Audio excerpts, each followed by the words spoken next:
ದಳಪತಿ ವಿಜಯ್ ಅವರ ವಿಚ್ಛೇದನದ ಸುದ್ದಿ ಏನಿದೆ ಈಗ ಸಾಕಷ್ಟು ಮುನ್ನೆಲೆಗೆ ಬರ್ತಾ ಇರುವಂತದ್ದು. ಎಲೆಕ್ಷನ್ ಸಂದರ್ಭದಲ್ಲೇ ಈ ವಿಚ್ಛೇದನದ ಸುದ್ದಿ ಮತ್ತೆ ಮುನ್ನೆಲೆಗೆ ಬಂದಿರುವಂತದ್ದು. ನಮ್ಮೆಲ್ಲರಿಗೂ ಗೊತ್ತಿರೋ ಹಾಗೆ ಕಳೆದ 5-6 ತಿಂಗಳುಗಳಿಂದ ಸಂಗೀತ ಹಾಗೂ ವಿಜಯ್ ನಡುವಿನ ವಿಚ್ಛೇದನದ ಸುದ್ದಿ ಸಾಕಷ್ಟು ಪ್ರಚಾರಕ್ಕೆ ಕಾರಣವಾಗಿತ್ತು. ಟಿವಿಕೆ ಪಕ್ಷವನ್ನ ಸ್ಥಾಪನೆ ಮಾಡಿ ದಳಪತಿ ವಿಜಯ್ ಅವರು ಚುನಾವಣೆಯ ಬಗ್ಗೆ ಆಲೋಚನೆ ಮಾಡ್ತಾ ಇರುವ ಸಮಯದಲ್ಲಿ ಈ ಒಂದು ವಿವಾದದ ಸುಳಿಯಲ್ಲಿ ಸಿಲುಕಿಬಿಟ್ಟಿದ್ರು. ಅಷ್ಟೇ ಅಲ್ಲದೆ ಈ ಒಂದು ಸಂದರ್ಭದಲ್ಲಿ ಅವರು ನಟಿ ತ್ರಿಷಾ ಜೊತೆ ಸಂಬಂಧವನ್ನ ಹೊಂದಿದ್ದಾರೆ ಅನ್ನೋದಕ್ಕೆ ಅನೇಕ ಸಾಕ್ಷಿ ಪುರಾವೆಗಳು ಸಿಕ್ಕಿದ್ವು. ಒಂದಿಷ್ಟು ಫಂಕ್ಷನ್ ಗಳಲ್ಲಿ ತ್ರಿಷಾ ಜೊತೆಗೆ ವಿಜಯ್ ಅವರು ಓಡಾಡ್ತಿರೋದನ್ನ ಸಾಮಾಜಿಕ ಜಾಲತಾಣಗಳಲ್ಲೂ ನೀವು ನೋಡಿರ್ಬೋದು. ಆದ್ರೆ ಈಗ ಏನಾಗ್ಬಿಟ್ಟಿದೆ, ನ್ಯಾಯಾಲಯ ಈ ಬಗ್ಗೆ ಒಂದಿಷ್ಟು ವಿಚಾರಗಳನ್ನ ಹೇಳಿರುವಂತದ್ದು. ನಿನ್ನೆ ಅಷ್ಟೇ ಹೈರಿಂಗ್ ಇತ್ತು. ಈ ಹೈರಿಂಗ್ ನಲ್ಲಿ ಒಂದಿಷ್ಟು ಮಹತ್ವದ ವಿಚಾರವನ್ನ ನ್ಯಾಯಾಲಯ ಈಗಾಗಲೇ ಹೇಳಿರುವಂತದ್ದು. ಹಾಗಾದ್ರೆ ಏನಾಯ್ತು ಸಂಗೀತ ಹಾಗೂ ವಿಜಯ್ ಅವರ ವಿಚ್ಛೇದನದ ವಿಚಾರ, ಎಲ್ಲ ವಿಚಾರದ ಬಗ್ಗೆ ಇಂದಿನ ಈ ವಿಡಿಯೋದಲ್ಲಿ ನಾನು ಮಾಹಿತಿಯನ್ನು ನೀಡ್ತೇನೆ. ನೀವಿನ್ನು ನಮ್ಮ ಚಾನೆಲ್ ಅನ್ನ ಸಬ್ಸ್ಕ್ರೈಬ್ ಆಗದಿದ್ದಲ್ಲಿ ಸಬ್ಸ್ಕ್ರೈಬ್ ಆಗಿ, ಹಾಗೆ ಬೆಲ್ ಐಕನ್ ಕ್ಲಿಕ್ ಮಾಡೋ ಮೂಲಕ ನೋಟಿಫಿಕೇಶನ್ ಅನ್ನ ಪಡೆಯಿರಿ.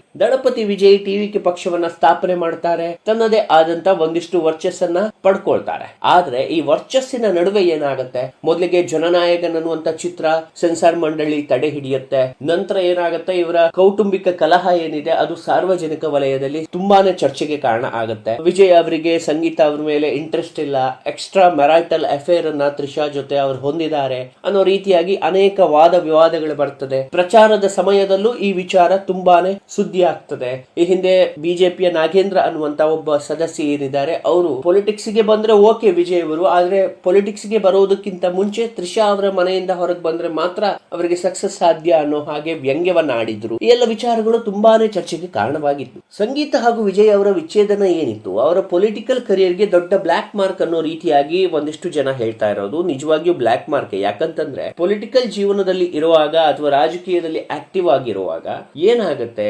ಸಾರ್ವಜನಿಕವಾಗಿ ಹೇಗೆ ಬಿಹೇವ್ ಮಾಡ್ತಾರೆ ಅನ್ನೋದು ಕೂಡ ವೆರಿ ಇಂಪಾರ್ಟೆಂಟ್ ಆಗುತ್ತೆ. ಹಾಗೆ ಅವರು ಸಂಬಂಧಿಕರನ್ನ ಅಥವಾ ಅವರ ವೈವಾಹಿಕ ಜೀವನವನ್ನ ಸರಿಯಾಗಿ ಇಟ್ಟುಕೊಳ್ಳದೆ ಇದ್ರೆ ತುಂಬಾನೇ ಟೀಕೆಗೆ ಒಳಗಾಗ್ತಾರೆ.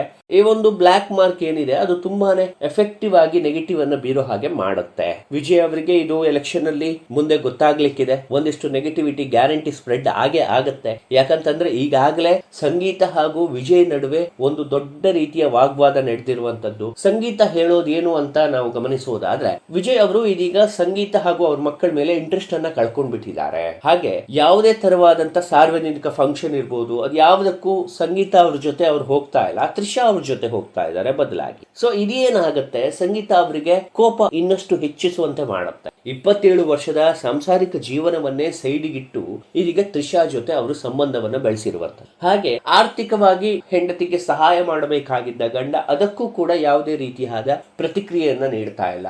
ಮಕ್ಕಳ ಬಗ್ಗೆನೂ ಆಲೋಚನೆ ಮಾಡ್ತಾ ಇಲ್ಲ. ಮಕ್ಕಳು ಹೆಂಡತಿಯರನ್ನ ಬಿಟ್ಟೇ ಬದುಕುವಂತ ಪ್ರಯತ್ನವನ್ನ ಈಗಾಗಲೇ ಮಾಡಿ ಆಗಿದೆ. ಹಾಗಾಗಿ ನನಗೆ ವಿಚ್ಛೇದನ ಬೇಕು ಅನ್ನೋದಾಗಿ ದೃಢವಾದ ಧ್ವನಿಯಲ್ಲಿ ಈಗ ಸಂಗೀತ ಅವರು ವಾದ ಮಾಡಿರುವಂತದ್ದು. ವಿಜಯ್ ಅವರಿಗೆ ವಿಚ್ಛೇದನ ಬೇಕು ಅನ್ನೋ ರೀತಿಯಲ್ಲೇ ವಿಜಯ್ ಅವರು ಇರುವಂತದ್ದು. ಈಗ ಏನಾಗ್ಬಿಟ್ಟು ಕೋರ್ಟ್ ಏನ್ ಹೇಳಿದೆ ಅಂತಂದ್ರೆ, ನೀವು ಜೂನ್ 11ರಂದು ಮತ್ತೆ ನೀವು ಬರಬೇಕು ಇಲ್ಲಿ ವಿಚಾರಣೆಗೆ ಅನ್ನೋದಾಗಿ ಹೇಳ್ಬಿಟ್ಟಿದೆ. ಯಾಕೆ ಜೂನ್ 11ಕ್ಕೆ ಮುಂದೂಡಿರಬಹುದು ಅನ್ನುವಂತ ಪ್ರಶ್ನೆ ನಿಮ್ಮಲ್ಲಿ ಕಾಡಬಹುದು. ಇದೆಲ್ಲವೂ ಪೊಲಿಟಿಕಲ್ ಗೇಮ್ ಅಂತ ಅನ್ಸುತ್ತೆ. ವಿಜಯ್ ಅವರಿಗೆ ಒಂದು ವೇಳೆ ಈ ಟೈಮ್ ಅಲ್ಲಿ ವಿಚ್ಛೇದನ ಸಿಕ್ಕಿದ್ರೆ ಅದು ಎಲೆಕ್ಷನ್ ಹಂತದಲ್ಲಿ ದೊಡ್ಡ ಇಂಪ್ಯಾಕ್ಟ್ ಅನ್ನ ಬೀರ್ತಾ ಇತ್ತು. ತನ್ನ ವೈವಾಹಿಕ ಜೀವನವನ್ನೇ ಸರಿಯಾಗಿ ಇಟ್ಕೊಳ್ಳಿಕ್ಕಾಗದೆ ಇರುವ ನಾಯಕ ಜನರನ್ನ ಹೇಗೆ ಕಾಪಾಡ್ತಾನೆ ಅನ್ನೋ ರೀತಿಯಾಗಿ ಡಿಎಂಕೆ ಇರ್ಬೋದು, ಎಐಡಿಎಂಕೆ ಇರ್ಬೋದು, ಬಿಜೆಪಿ ಇರ್ಬೋದು, ಇವರೆಲ್ಲರೂ ವಾಗ್ದಾಳಿ ನಡೆಸ್ತಾ ಇದ್ರು. ಈ ಒಂದು ವಿವಾದದಲ್ಲಿ ಮತ್ತೆ ಮುನ್ನೆಲೆಗೆ ಟಿವಿಕೆ ಪಕ್ಷ ಬರ್ತಿತ್ತು, ಹಾಗೆ ವಿಜಯ್ ಬರ್ತಿದ್ರು. ಇದು ನೆಗೆಟಿವ್ ಆಗಿ ಟಿವಿಕೆ ಪಕ್ಷಕ್ಕೆ ಹಾಗೂ ವಿಜಯ್ಗೆ ಬ್ಲಾಕ್ ಮಾರ್ಕ್ ಆಗಿ ಪರಿಣಮಿಸ್ತಾ ಇತ್ತು. ಹಾಗಾಗಿ ಇದನ್ನ ಮುಂದೂಡುವಂತ ಪ್ರಯತ್ನಕ್ಕೆ ಈಗ ವಿಜಯ್ ಕೈ ಹಾಕಿರುವಂತದ್ದು.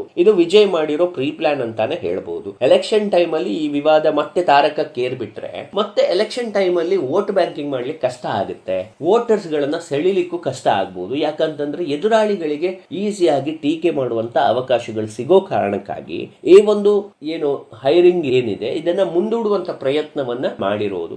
ಸಂಗೀತ ತುಂಬಾ ಮನ ನೊಂದಿದ್ದಾರೆ. ಯಾಕಂತಂದ್ರೆ ಗಂಡ ಅಂದ ತಕ್ಷಣ ಅವರಿಗೆ ಅವ್ರದ್ದೇ ಆದಂತ ಒಂದಿಷ್ಟು ಎಕ್ಸ್ಪೆಕ್ಟೇಷನ್ಗಳು ಇರ್ತದೆ. ಆ ಎಕ್ಸ್ಪೆಕ್ಟೇಷನ್ಗಳನ್ನ ಇಷ್ಟು ವರ್ಷ ಕೊಡ್ತಾ ಬಂದು ಈಗ ಸಡನ್ ಆಗಿ ಬೇರೆ ಒಂದು ಹುಡುಗಿಯ ಜೊತೆ ಅಫೇರ್ ಅಲ್ಲಿ ಇದ್ದಾಗ ತುಂಬಾನೇ ಬೇಸರ ಆಗತ್ತೆ. ಯಾಕಂದ್ರೆ 27 ವರ್ಷ ಸಂಸಾರ ಮಾಡಿರುವುದು, ಒಂದಿಷ್ಟು ಬದುಕನ್ನ ಕಟ್ಟಿಕೊಂಡಿದ್ದಾರೆ. ಆದ್ರೆ ವಿಜಯ್ ಅವರು ಯಾಕೆ ಈ ತರ ಡಿಸಿಷನ್ ತಗೊಂಡ್ರು ಅಂತಾನೆ ಅರ್ಥ ಆಗ್ತಾ ಇಲ್ಲ. ಈಗ ಸೆಲೆಬ್ರಿಟಿ ಅಂದ ತಕ್ಷಣ ಒಂದಿಷ್ಟು ನಟಿಯರ ಜೊತೆ ಅವರು ಮಾತಾಡೋದು ಅಥವಾ ಸುತ್ತೋದು ಇದು ಇರುತ್ತೆ. ಆದ್ರೆ ಈ ಎಕ್ಸ್ಟ್ರಾ ಮ್ಯಾರಿಟಲ್ ಅಫೇರ್ ಆಗಿ ಅದನ್ನ ಮಾಡ್ತಾ ಹೋದಾಗ ಏನಾಗುತ್ತೆ, ಅವ್ರ ಮನೆಯಲ್ಲೇ ಇರೋದು, ಅವ್ರ ಮನೆಯಲ್ಲೇ ದೈನಂದಿನ ಚಟುವಟಿಕೆಗಳನ್ನ ಮಾಡೋದು, ಈ ತರದ್ದೆಲ್ಲ ಮಾಡಿದಾಗ ಏನಾಗುತ್ತೆ, ಆಟೋಮೆಟಿಕ್ಲಿ ವೈಫ್ ಏನಿದ್ದಾರೆ ಅವರಿಗೆ ಸಿಟ್ಟು ಬರೋದು ಕಾಮನ್. ಹಾಗಾದ್ರೆ ನೆಕ್ಸ್ಟ್ ವಿಜಯ್ಗೆ ಏನಾಗಬಹುದು, ಒಂದಿಷ್ಟು ಕಾಂಪನ್ಸೇಷನ್ ಹಣವನ್ನ ಕೊಡಬೇಕಾಗಿ ಬರ್ಬೋದು. ಹಾಗೆ ಈ ಒಂದು ವಿಚಾರ ಮುನ್ನೆಲೆಗೆ ಬರ್ತಾ ಇರೋ ಕಾರಣ ನೆಕ್ಸ್ಟ್ ತ್ರಿಷಾ ಅವರ ಜೀವನಕ್ಕೂ ಇದು ದೊಡ್ಡ ಎಫೆಕ್ಟ್ ಅನ್ನ ಬೀಳುತ್ತೆ. ಯಾಕಂತಂದ್ರೆ ನಟಿ ತ್ರಿಷಾ ಅವರ ಜೊತೆ ವಿಜಯ್ ಸಂಬಂಧ ಹೊಂದಿದ್ದಾರೆ ಅನ್ನೋದು ಈಗ ಜಗತ್ತಿನಾದ್ಯಂತ ಗೊತ್ತಾಗಿರುವಂತ ವಿಚಾರ. ಸೊ ಈಗ ಏನಾಗುತ್ತೆ,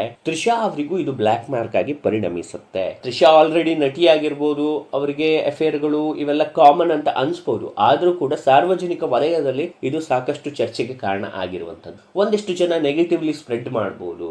ತ್ರಿಷಾ ಅವರೇ ವಿಜಯ್ ಅವರನ್ನ ತಮ್ಮ ಬುಟ್ಟಿಗೆ ಹಾಕೊಂಡಿದ್ದಾರೆ, ಸಂಗೀತ ವಿಜಯ್ ಸಂಬಂಧದಲ್ಲಿ ಹುಳಿ ಹಿಂಡೋ ಕೆಲಸವನ್ನ ತ್ರಿಷಾ ಮಾಡಿದ್ದಾರೆ. ಈ ಎಲ್ಲ ವಾದ ವಿವಾದಗಳು ಬರೋದು ಸರ್ವೇ ಸಾಮಾನ್ಯ. ಯಾಕಂತಂದ್ರೆ ಜನರು ಈ ಲೆವೆಲ್ ಅಲ್ಲಿ ಆಲೋಚನೆಯನ್ನ ಮಾಡಿ 27 ವರ್ಷ ವೈವಾಹಿಕ ಜೀವನ ಚೆನ್ನಾಗಿದ್ದು ಈಗ ಅದು ಡೈವರ್ಸ್ ಹಂತಕ್ಕೆ ಬಂದು ಬಿಟ್ಟಿದೆ ಅಂತಂದ್ರೆ ಇಲ್ಲಿ ದೊಡ್ಡ ಪ್ರಭಾವ ಇದೆ ಅಂತ ಅರ್ಥ. ಅದು ತ್ರಿಷಾ ಅವರ ಪ್ರಭಾವವೇ ಅನ್ನೋದು ಅನೇಕರ ವಾದ.